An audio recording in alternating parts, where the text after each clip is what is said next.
One day, Edward was in the shed where he lived with the other engines.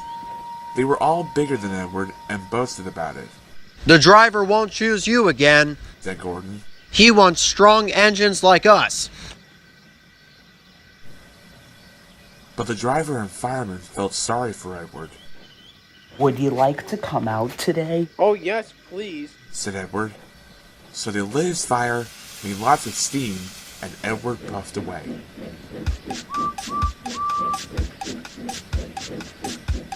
The other engines were very cross at being left behind.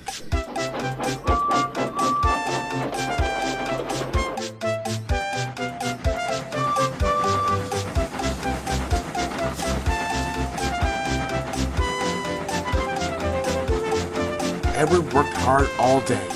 The coaches thought he was very kind, and the driver was very pleased.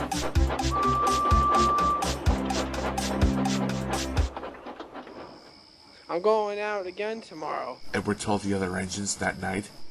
"What do you think of that?" But he didn't hear what they thought, for he was so tired and happy that he fell asleep at once. Next morning, Edward woke up to find nothing had changed. Gordon was still boasting. "You watch me, little Edward, as I rush through with the express. That'll be a splendid sight for you. Goodbye, little Edward. Look out for me this afternoon." Edward went off to do some shunting. Edward liked shunting. It was fun playing with trucks. He would come up quietly and give them a push. Then he would stop, and the silly trucks would go bump into each other. They cried. "Whatever is happening?"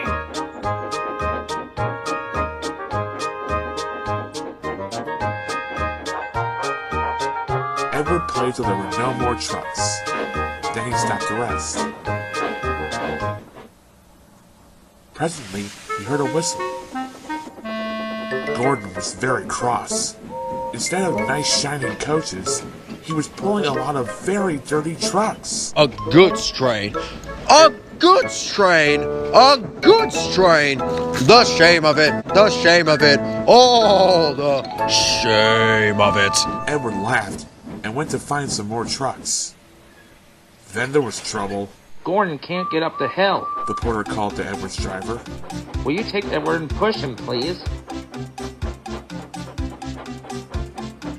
They found Gordon halfway up and very cross. His driver and fireman were talking to him severely. "You're not even trying." "I can't do it," said Gordon. "The noisy trucks hold an engine back, so—" Edward's driver came up. "We've come to push," "No use at all," said Gordon. "You wait and see," replied Edward's driver. They brought the train back to the bottom of the hill.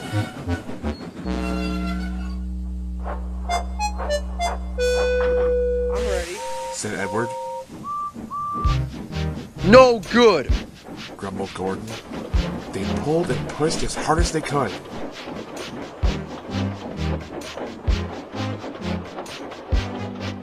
"I can't do it! I can't do it! I can't do it!" puffed Gordon.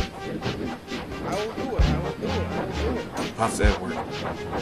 Edward pushed and puffed and puffed and pushed as hard as ever he could. And almost before he realized it, Gordon found himself at the top of the hill. "I've done it! I've done it! I've done it! I've done it!" he said proudly. He forgot all about Edward and didn't wait to say thank you. Edward was left out of breath and far behind. He ran on to the next station, and there he found that the driver and fireman were very pleased with him.